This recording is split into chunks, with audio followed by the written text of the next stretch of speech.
नमस्कार, आप देख रहे हैं 4 PM। मैं हूं आपके साथ सिमरन। दिन भर की बड़ी खबरों के बुलेटिन में आज बात होगी राहुल गांधी का केंद्र सरकार पे हमला, युवाओं का भविष्य मिटा रही बीजेपी, आंदोलन विरोधी प्रशांत किशोर खुद अनशन पर क्यों बैठे, अब बीजेपी विधायक के बैंक में खुलेंगे सरकारी कर्मचारियों के सैलरी अकाउंट, शरद पवार के साथ मंच पर दिखेंगे अजित पवार से नाराज छगन भुजबल, संजय सिंह का केंद्र पर हमला, क्या देश को भविष्य दे सकती है बीजेपी। इन सभी खबरों पर हम चर्चा करने वाले हैं विस्तार से, लेकिन उससे पहले एक नजर आज की प्रमुख सुर्खियों पे। आप सांसद संजय सिंह ने केंद्र सरकार पर बोला हमला, कहा क्या देश को भविष्य दे सकती है भाजपा।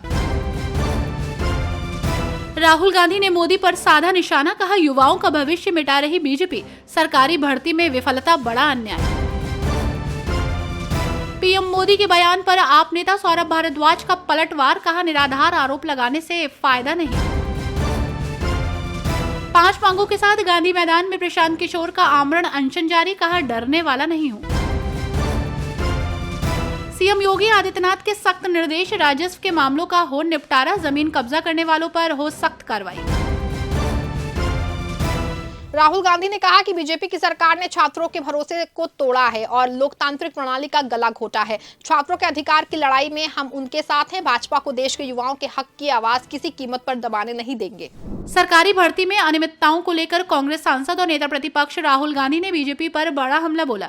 राहुल ने कहा कि पहले तो भर्ती नहीं निकलती और भर्ती निकल भी जाए तो परीक्षा समय पर नहीं होती, परीक्षा हो तो पेपर लीक करवा दिए जाते हैं और अब जब युवा न्याय मांगते हैं तब उनकी आवाज को बेरहमी से कुचल दिया जाता है।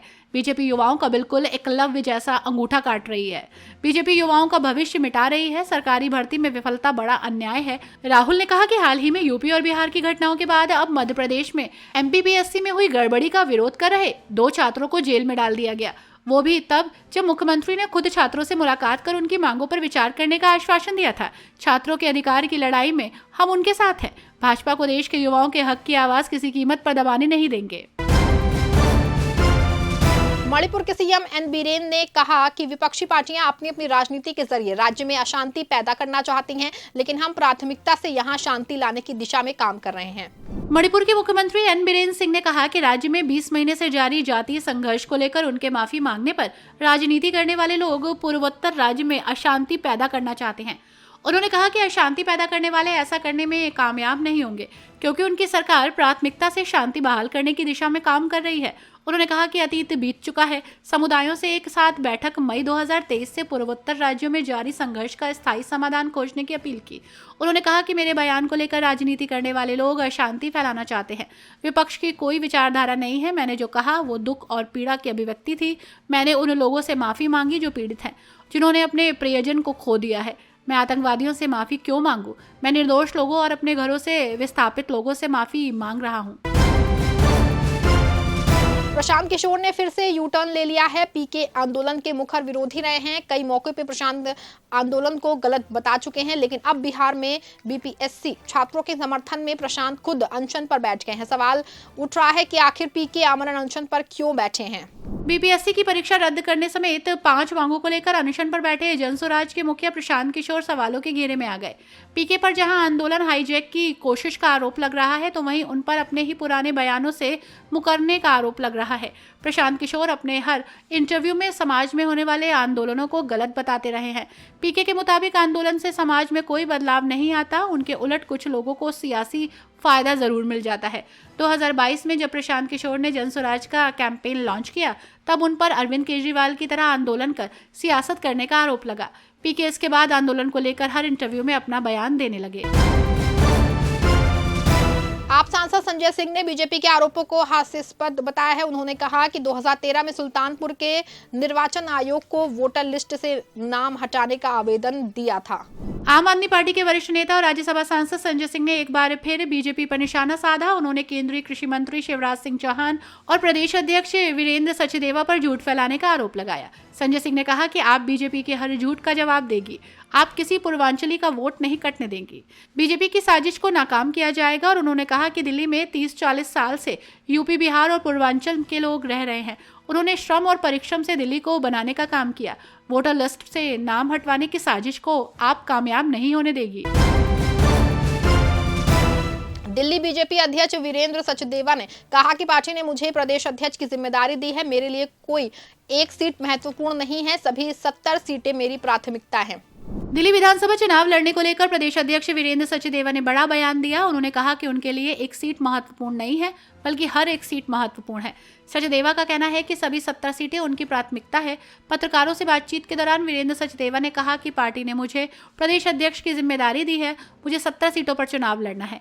मेरे लिए कोई एक सीट महत्वपूर्ण नहीं है, सभी 70 सीटें मेरी प्राथमिकता है। इसके अलावा दिल्ली बीजेपी अध्यक्ष वीरेंद्र सचदेवा ने आम आदमी पार्टी की सरकार को यमुना की सफाई को लेकर निशाने पर लिया। उन्होंने कहा कि मां यमुना की क्या हालत है। प्रधानमंत्री मोदी ने कहा कि हम स्वच्छ यमुना के विचार को लेकर आगे बढ़ेंगे। पार्टी ने मुझे प्रदेश अध्यक्ष की जिम्मेदारी दी है। कांग्रेस का कहना है कि मीथमपुर में कचरे के विनिष्टीकरण के लोगों के स्वास्थ्य को खतरा है और उन्होंने आरोप लगाते हुए कहा कि सरकार ने इस मुद्दे पर आंखें मूंद रखी हैं। मध्य प्रदेश में कांग्रेस भोपाल गैस त्रासदी के कचरे का पीथमपुर में विनिष्टीकरण को लेकर जोरदार विरोध कर रही है। इस बीच बड़ी खबर सामने आई है। कांग्रेस कमेटी के अध्यक्ष जीतू पटवारी ने ऐलान किया कि पीथमपुर के आसपास 10 किलोमीटर की परिधि में जलवायु और मिट्टी का कांग्रेस द्वारा परीक्षण करवाया जाएगा। विरोध प्रदर्शन के दौरान जीतू पटवारी ने ये नया ऐलान कर दिया। प्रदेश कांग्रेस कमेटी के अध्यक्ष जीतू पटवारी ने कहा कि धार जिले के औद्योगिक विकास और इंदौर की अर्थव्यवस्था को आगे बढ़ाने के लिए पीथमपुर में बड़ी संख्या में किसानों ने अपनी जमीन दे दी। उन्होंने आरोप लगाते हुए कहा कि इस जमीन पर औद्योगिक विकास भी तेजी से हुआ, मगर अब पीथमपुर के लोगों के स्वास्थ्य के साथ भी खिलवाड़ हो रहा है। सांसद पप्पू यादव के समर्थकों ने बीपीएससी परीक्षा रद्द कराने की मांग को लेकर के पटना के सचिवालय हॉल पर ट्रेन रोकी। पप्पू यादव ने कहा कि ये बच्चों के भविष्य के लिए लड़ाई है। पूर्णिया से निर्दलीय सांसद पप्पू यादव ने बिहार में बंद का ऐलान किया। इसके तहत उन्होंने सचिवालय हॉल्ट पर पैसेंजर ट्रेन को रोका और सरकार के खिलाफ जमकर नारेबाजी करते हुए बीपीएससी 70वीं पीटी परीक्षा को रद्द करने की मांग की।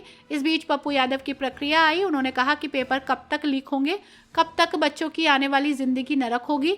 ये लड़ाई केवल बीपीएससी को लेकर नहीं है, ये बच्चों के भविष्य की लड़ाई है। पप्पू यादव ने आगे कहा कि 13 करोड़ जनता की जिंदगी को राजनेता, कोचिंग माफिया और पदाधिकारी मिलकर खत्म कर चुके हैं। 1988-89 से लेकर आज तक पेपर लीक हो रहे हैं, कोई इस पर निर्णय भी नहीं लिया जा रहा। और उन्होंने कहा कि ऐसे मुद्दों की गंभीरता को लेकर आगे बढ़ रहे हैं। इस मामले पर हम बिल्कुल स्पष्ट हैं कि हमें लड़ना है, लड़ते लड़ते मरना है, मरते मरते लड़ना है। यूपी सरकार में मंत्री आशीष पटेल ने खुद पर लगे आरोपों को लेकर के साजिश बताया है और कहा कि यदि आप मुझे हटाना चाहते हो तो हटा दे, लेकिन मैं इस्तीफा नहीं दूंगा। उत्तर प्रदेश सरकार में मंत्री आशीष पटेल ने गुरुवार को कहा कि वो अपने पद से इस्तीफा नहीं देंगे, उन्हें पद से हटा दिया जाए, इसके लिए वो तैयार है। उनका ये बयान पिछले बयान से एकदम पलट है, जिसमें उन्होंने पीएम मोदी के निर्देश पर इस्तीफा देने का दावा किया था। इससे एक दिन पहले उन्होंने अपनी जान को खतरा होने का आरोप भी लगाया था। गुरुवार को आशीष पटेल ने अपने आवास पर पत्रकारों से कहा कि जो लोग डरे हुए हैं और जिन्होंने कुछ गलत किया है वे इस्तीफा दें। यदि आप मुझे हटाना चाहते हो तो हटा दें, लेकिन मैं इस्तीफा नहीं दूंगा। तकनीकी शिक्षा मंत्री ने इस दौरान कार्यकर्ताओं को संबोधित करते हुए एक बार फिर एसटीएफ पर निशाना साधा। उन्होंने नाटकीय अंदाज में कहा कि आपका नाम स्पेशल टास्क फोर्स है, मेरा नाम आशीष पटेल है। आप लोगों के पैर में गोली मारा करते हैं, यदि आप में ताकत हो तो आपको मेरे सीने पर गोली मारने की चुनौती देता हूं। वहीं मंत्री ने एसटीएफ पर अपने हमले के संदर्भ का खुलासा नहीं किया। इस बुलेटिन में फिलहाल बस इतना ही। आप देखते रहें 4 PM। धन्यवाद।